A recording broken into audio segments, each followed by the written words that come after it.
Oh, it's a little hectic, man, but it's a blessing. It's a blessing to be here. Just a blessing to be a part of this, and it just feels great. Just to know that all my hard work that I've worked for over the years since I was a kid, it's finally my dream's finally about to come true, and it's a surreal moment. Just kind of being in this moment right now, so it's great. Talk about being here with so many other Michigan guys, and does that just give you a little bit of a comfort level to some degree? Yeah, definitely, man. It just feels like we're back at Sim Beckler Hall. How many guys we have here, man, just crossing each other in the hallways or walking with each other. So it's definitely a comfort, having all my brothers that I've been playing with over the years be here in this moment. It just shows you, the kind of guys we had on the team, the kind of team we had. Just shows you, that. Natty champs. We were national champions for a reason. So I just feel like it just shows full display of that. Hey, Mike, what does it mean to you to be the guy from Michigan who's had the most victories ever for anybody as a Wolverine? It's pretty. Yeah. It's with all the history that Michigan has and all the alumni that's gone through there, for me to be the winningest, it's a great feeling.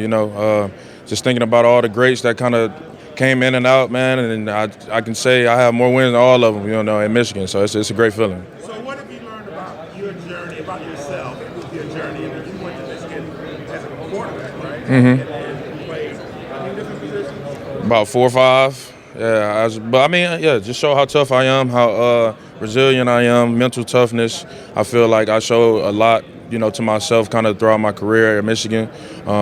Just show how versatile I am, how I can pretty much overcome anything, with God in my corner. I feel like I can get through anything that's thrown at me. What's flips from the 2020 season to now after this 40-3 run? So what's flipped? Yeah, what's changed since 2020? I feel like it was a whole culture change. I feel like, once that season hit, like the guys that were there, the guys that stayed, we kind of just decided that wasn't, the legacy that we wanted to live. That wasn't the tradition or just the way that Michigan is. And we kind of came together after that season, man, and we just ended up grinding. We grinded. We knew, what kind of team we had, what kind of guys we had in that building.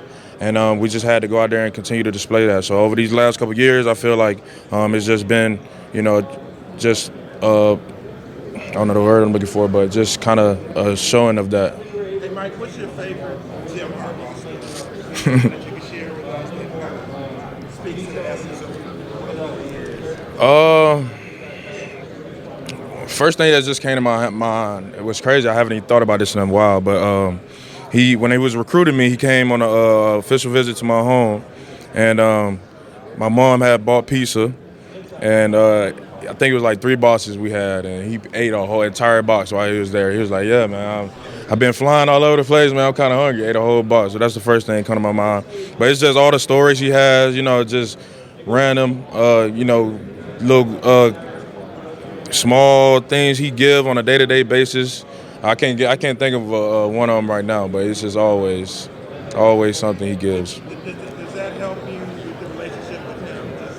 Yeah, just the kind of guy he is, just the man he is. He's a down-to-earth, the whole family, him, Mr. Jack, his brothers, all of them. They're the kind of guys you want to play for, a player's coach. And you can just feel the love he has for all the guys in the room, and it's definitely make more down to earth. When you can have a guy like that can just sit there, you can chat with, laugh with all the time. It definitely makes it more comfortable, makes it easier to play for. You just spoke with Junior a minute ago. You were talking about overcoming adversity and everything. He's the same. He was sort of lining up, talking about you. I guess he's talking about Junior. Yeah, man. Yeah, man. Just his journey over from Haiti, man. Everything he's gone through, especially throughout his career, man. Just continue to grind. Once he got here, I knew he was the kind of guy that he had that passion, he had that will, and just the way he worked on a day-to-day basis. He couldn't take no for an answer. Just his competitive nature. Man, he was out there playing with 2 clubs, man. We were telling him, man, go sit down. He like, nah, man. So it's just his toughness, man. He's tough as nails, tough as they come. And you know, he don't take no for an answer, man. I love that guy, man. I'm an NFL GM. Why should I invest in him? Just what I can bring. I can bring, you know, versatility to a defense. I can bring just my instincts. I feel like the way that I see, read offenses, I feel like I can bring value to a defense. I can bring value to a special teams unit. I played special teams, you know, a lot, and I feel like special teams a third of the game. I can come in. I feel like I can make an impact early in special teams. I can impact the defense, bring just that extra level of swagger for real. That's how I would say. But yeah, just my versatility, the way I can play inside, I can blitz, I can cover, and you know, it's not too many inside backers that can do all of that. So. Hey, what kind of coach are the Seahawks getting in Mike Macdonald? Smart is, I don't want to be a cuss on this podium, but man, smart as hell, man. I feel like he just knows the game. He loves the game. The way he can teach the game, I feel like was really a big part of what kind of helped us our defense change at Michigan. The way he came in and just kind of taught us the defense and kind of just broke it down into simpler terms for all of us to kind of catch it and play fast. I feel like he's just that guy who just knows. He just knows it. He just has it. You know what I mean? He just has it in him. And I feel like they definitely get a great head coach for sure. Where did that come from? Was that something that came naturally? Did you have I mean, I kind of came naturally. I played offense coming out of high school. Played a little Viper, which was kind of just that hybrid safety linebacker where you have to just play in the space. So I feel like just kind of a mixture of all of that kind of just helped for sure. What's it like playing under Coach Mint, man, my God. Yeah, man, Coach Mint, he's smart too, man. He knows what he's doing. He really won't say much. He's a man of few words, man, but he knows what he got going on, man. His dad, man, OG, no guys, man, they know what's going on, man. I love them guys. What can fans expect from Coach Moore this season? Coach Moore, you can expect he gonna give it everything he has, man. He's probably more than anybody in the country, I think. You know, Coach Moore, I think a lot of people really underestimate him because they don't really know him as much of a coach. But man, I feel like he's gonna be. That's probably the best hire they could have made, honestly. When I heard that I was in there jumping around, I was in there talking with him. But yeah, man, Coach Moore, he's a guy who's gonna get everybody fired up, regardless of offense, defense, regardless of the position. He's gonna get everybody. You know, when it's time to lock in, he's gonna get them locked in. He knows the game plan. He's gonna get the guys ready to execute the game plan. And yeah, I'm excited to see what he's gonna do.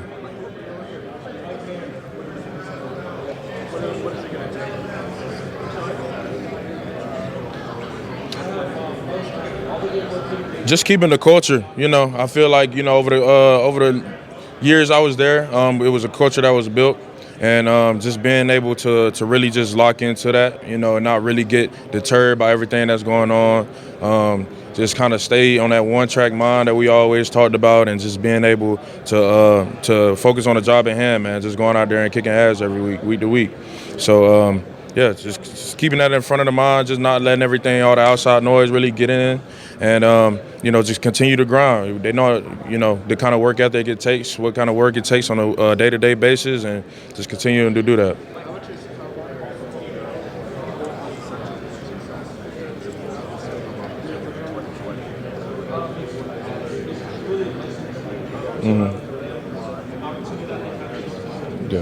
Yeah, no, it works all three levels: offense, defense, special teams. You all have to work together to have a great team.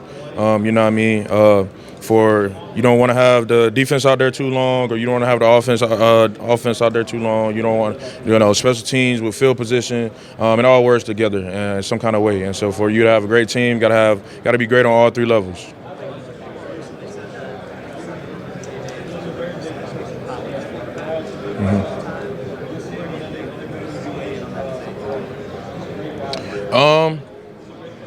I can agree.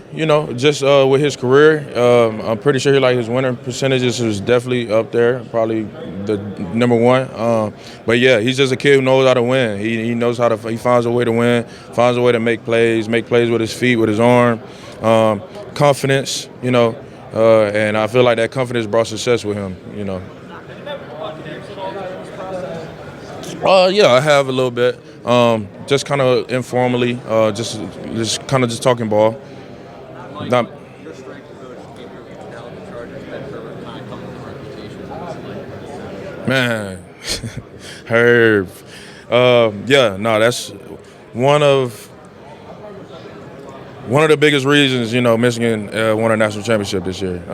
Coach Herb, man, he just the attention to detail he kind of engraved into the guys in the room. Just the way he kind of just made us mentally tough, ready for anything. I feel like that's kind of just what he taught us and kind of built into us throughout his years there. And I mean, man, you can ask anybody who was in the room, man. Coach Herb, man, he's an intense guy, but bro, he's that guy for sure. Jay Tress, yeah, man. Jay Tress, he's been there as long as Coach Herb has. He's been learning under Coach Herb.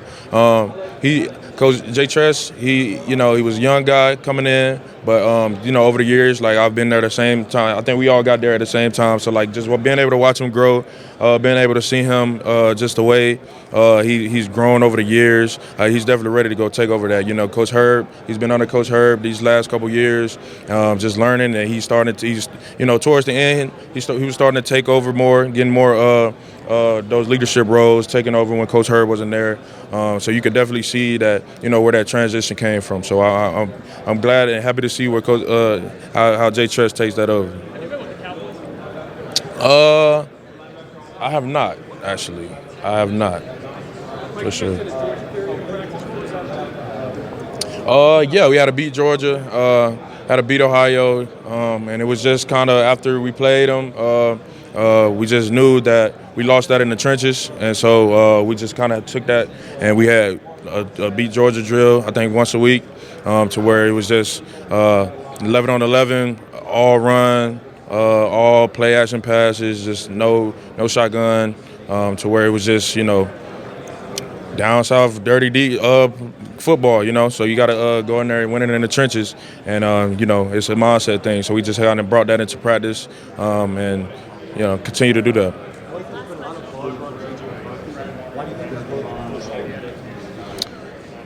Yeah, like I said, man, he's a winner, man. He knows how to win. He knows how to make plays. He can make plays with his feet, with his arm.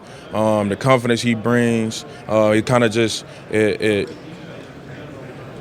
bounces off of everybody. You can feel it, in the room when he's in, just the confidence, the swagger he brings to an offense. I feel like he's explosive, and he's the kind of player that, that Patrick Mahomes type, that where like he can, make a play at any moment. Like you can't just sleep on it. Can't sleep on him when you think he's down, or you can't.